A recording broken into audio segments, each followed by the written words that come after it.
Hey, happy day 801. Sharon Horne-Ellstrom here, brought to you live and in person from my little crazy staged area for doing Facebook Lives or doing videos. As you can see, I have my ducks in a row, which is hilarious because I seldom have my personal ducks in a row, and that's not true either. I usually have my ducks in a row. But I'm calling this one Shake It Off, because this morning, and it hasn't happened very often, but I had crazy weird dreams last night. And those crazy weird dreams, I found that I woke up in just a weird, strange mood. And I can't say it was glum, but it was just a weird mood. Usually I'm just so delighted to wake up every day. After my past experiences with health and challenges, every day above ground is an awesome day, right? I'm usually super happy and stoked and excited to get up and get out of bed. And today, for some reason, the dream stuck with me for a little while, and I was just like, yikes, I've just got this weird feeling. And so I got up, got cleaned up, probably should have put on a bright, springy color, because that would have done it, but instead I put on a hunter green shirt. Amazing, this, I was thinking about this the other day. This pandemic is allowing me the time and energy to go through and look at clothes. And I have a lot of clothes. I just downsized my entire life by like 90%, literally let go of 90% of all my physical possessions, and even letting go of, and I did this by category because I knew I had too many things, but I got rid of 90% of my clothes, literally, and I still have too many clothes, because when we eliminate certain things, it makes a vacuum. So all of a sudden, although I eliminated a lot of this stuff, I found that my vacuum was being filled. My sister gave me a bunch of really cute clothes. My mom gave me a bunch of clothes, and people started giving me clothes. And I'm like, all right, I just spent months downsizing, and all of a sudden now everybody's upsizing me again. So I was just laughing, but I decided, okay, I'm gonna wear all these shirts and things that people have given me that are kind of cute, or at least comfortable. You know, being around the house, I can just mainly go for comfort, not having to worry so much about, does it look cute? Because you know what? Most people don't care. And I care, but I don't care in some aspects. I'm more concerned with, am I comfortable around the house, chasing a 4-year-old around and doing fun activities? We are going to try paper mache today. I told her aunt that yesterday when she picked her up, and she was horrified. She's like, seriously, you're going to try paper mache with a 4-year-old? And I'm like, absolutely. We're going to figure it out. We're going to do it. I haven't paper mached anything since, probably since my kids were little. So I thought, what a fun project for today. And then I found out my daughter and her husband are coming home for Easter, and I'm super duper excited. I'm not excited about them traveling across the country, and maybe that's why I had that little bit of a glum feeling. Just kind of natural mom worry. You know, you first have that worry feeling, and then you realize, hey, my kids are awesome, they got this. And then you don't worry anymore, and so you just get up and shake it off. So I'm shaking off that feeling and getting going, because I need to do the Get Up and Go challenge. Day 8 today after I do this video. I don't know why I've been doing them in this order, but I have been. Normally I do every piece of content I'm going to create, and then I create this video last. But sometimes when I'm doing a challenge, I actually do this before I do the challenge itself. Today is all about picking the one thing that you need to work on right now. The one thing that you're the most worried or concerned about. Maybe it's your finances, maybe it's your health, maybe it's getting enough toilet paper. I can't believe I'm even saying that. But it seems to be top of people's mind. And now it's more, I found in our area, we're 4 weeks into this, things are settling out. Now, I'm kind of lying, because I'm not the one going out to the stores to get things for me. I'm in that category where you need to really stay at home.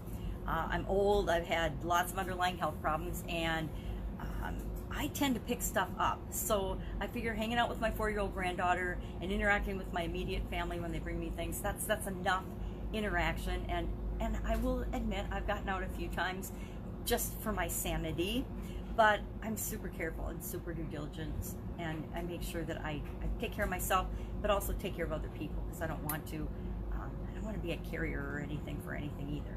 And I tend to pick stuff up easily. And I spent like 2 weeks around the holidays really sick with a flu, some kind of flu, and ended up getting my daughter and my son-in-law, and then they went to Florida and got his whole family. They went to Florida for Christmas, and they all ended up with the flu. So I alone spread the flu to 3 states, and I felt really guilty about that, because I didn't even know it, because I don't really go that many places anyway. So for me to get the flu and then pass it to everybody, I felt really bad. And so I definitely don't want to do this to COVID-19 in any way, shape, or form. Number one, I don't want to get it. Number two, I don't want to be a carrier of it either. So, not going out and doing many things, but the few times that I have gotten out, I'm just super duper careful, as we all should be. Next time I go out, except for walks in nature, I'm not wearing a mask around to walk in nature. Sorry, people, I need the sunshine on my face. And we stay away from each other. I was delighted yesterday. My granddaughter and I went for a walk through the park, and we saw a ton of people because the sun came out and it was warm and beautiful. And most of us have been cooped up in our houses for weeks now, for the most part. I mean, since my daughter took the dogs with her to Colorado, I don't even have an excuse to get out and about and, you know, with the dogs every day, several times a day. So I need to make myself get out more and be out in nature more, because to me, nature is very healing. I think we're going to find after all this that nature has done some incredible healing, and that human beings have done some incredible healing, that we personally have chosen to take in this opportunity to personally grow and develop. This will prove, I think, to be one of the biggest boons to humanity and personal development and human development of all time, because there's been very few times in history when we've had a stop in the majority of people's lives where they've been able to ponder and consider and really plan out and map out how they want their lives to be. So there's of course going to be the downside of it, anything like this that happens, but we'll recover from that. But my wish and my hope and my belief is that the upside of the potential and the things that will come out of this will be light years better, and they will move us ahead as a species more than anything else in a long time. Just my own personal belief. I like to look at things from the bright side and the light side, and the glass is half full side. I actually like to look at it that the glass is refillable, and so why are we talking about how much water is in the glass? Drink that water, fill her up again. So today, Get Up and Go is all about what is that number one thing that you need. Is it you need to be getting outside in nature more? I guess I didn't know, but I realized and shared mine. Mine is to get the heck outdoors more and be more active, get moving more. I definitely know I need to get moving more. My Fitbit, I hadn't been wearing it, and I actually put it on because I wanted to shock myself into my lack of movement and my lack of activity. I also, so today, what's the biggest thing? What is, and I would love if you'd share in the comments below, what is your number one concern? What is your biggest problem, biggest challenge, biggest worry, doubt, or fear right this very minute? Mine is actually, personally, it's getting out and moving more, but actually it's getting everything set up and nice for when the kids come home. I want the kids to have a good Easter, and I'm nervous that they're coming home because I don't think traveling is a good idea right now, but I'm super duper excited because I haven't seen them for weeks, and I miss them, and I miss the dogs, and I miss the actual human day-to-day interaction, so I'm excited about that. Fun challenge today. I was all excited because I thought it was just a sayings day and we would do something fun and different, and lo and behold, we had to draw again for the third day in a row. Now, I like drawing and doodling, but I'm not very awesome at it. It's definitely not one of my strengths, but I was a little disappointed to see that it was one more day of drawing, but it wasn't a huge day of drawing. It was draw your favorite cookies that you would have to use willpower to say no to. Now, I made a rule for myself a long time ago that if it was sweets and I wanted to eat it, and I've been breaking this rule since quarantine, since we've been physically separated, I will admit right here and now, live and in person, that I've been cheating on the way I normally eat, which is bad, right? So combine eating things that it's not cheating because I can eat whatever I want whenever I want, right? I'm a grown-up, I can eat what I want. But I know that I've been consuming things that are not good for me, right? And I haven't made them. And I used to have a rule right after my sudden cardiac arrest that if I wanted to eat sweets or if I wanted to eat things that I knew weren't good for me, I had to make them. I had to make them from scratch. I had to bake them. I had to create them. I had to make them.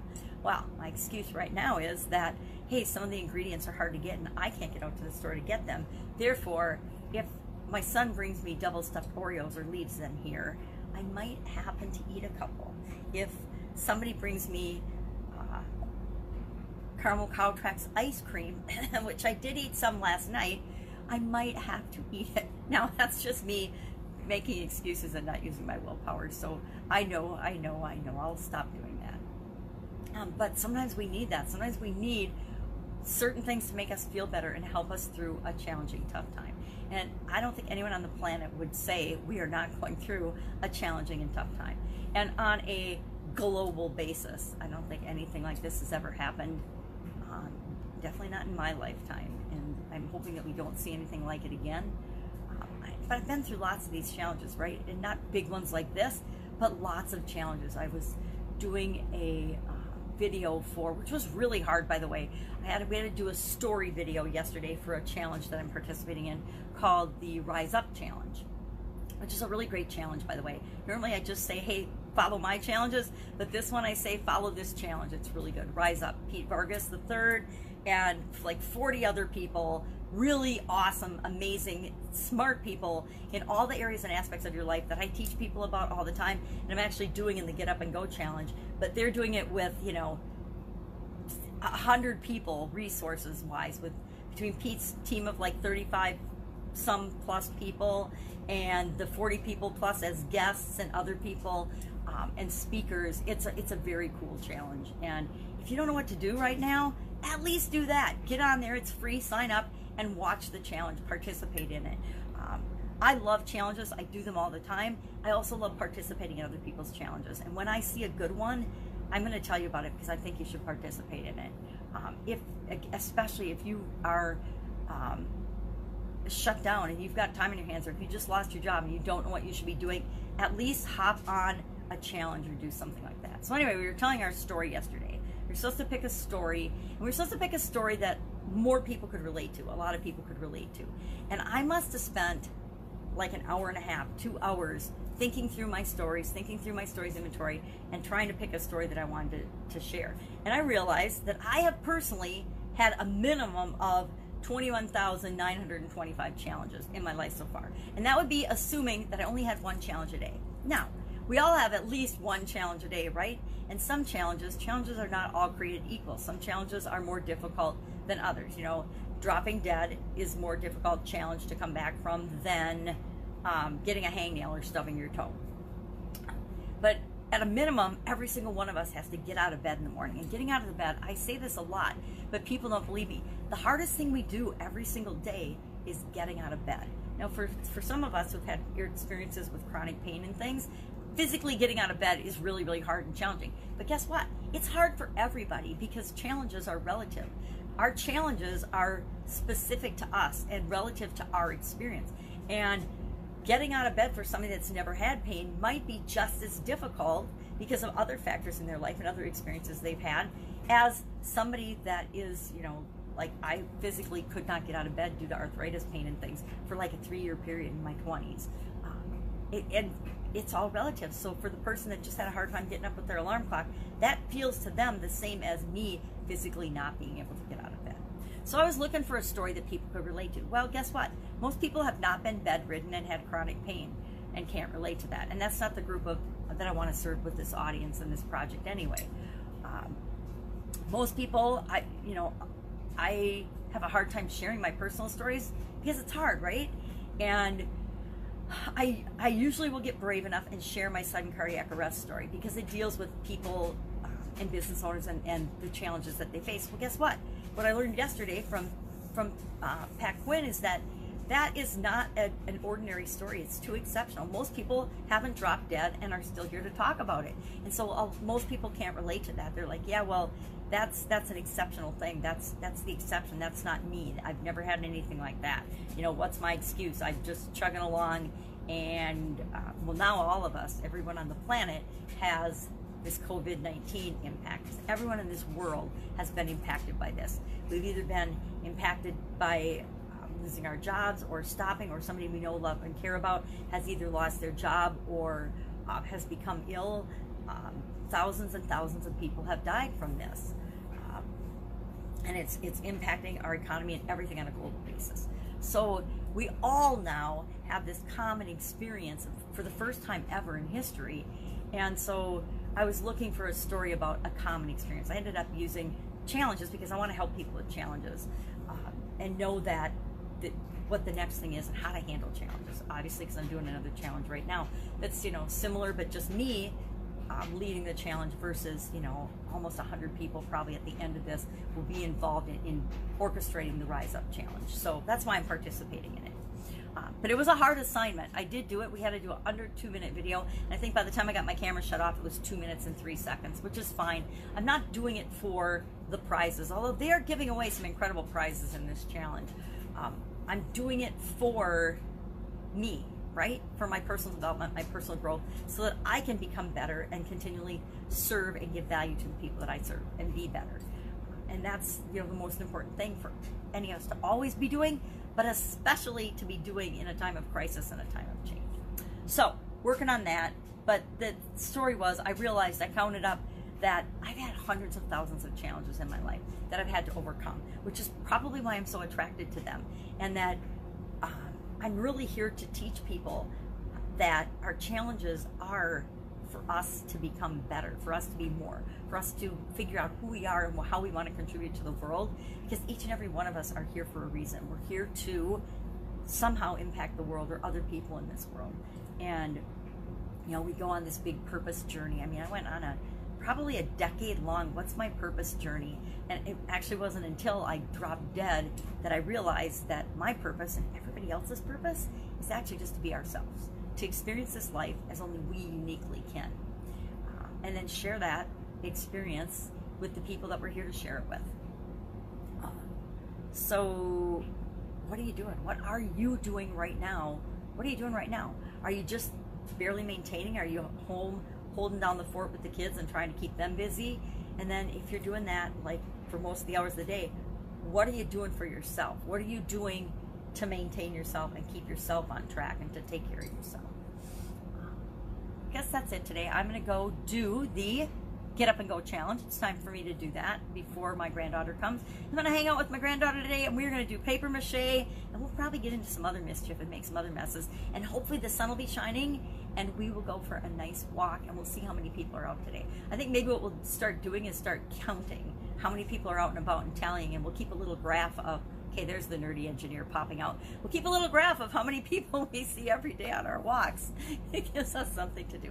It also helps her practice counting because she's not in 4K right now and getting ready for kindergarten. So we can kill a bunch of birds with one stone if we combine activities. Multitasking, always multitasking. Have an absolutely amazing day. If I can help you in any way, if you're struggling with anything, just ask. Again, I might not have the answer. I might not be able to mail you toilet paper, although I probably could. No, not everybody. But how can I help? What can I do for you? I want to continue to serve and add and give value. Join us in the Get Up and Go challenge. We're only on day 8, so we're going to do it all month, the entire month of April, just to make sure that everybody is better off on day 30 than we were on day 1 of this shutdown period. And if you're cranking and you're still running through your life because your business is one that's mandatory and still running and essential, more power to you. But again, there's probably a whole lot of stresses and situations that are going along with that we might be able to help with. Have an amazing day, and I will, of course, be with you tomorrow.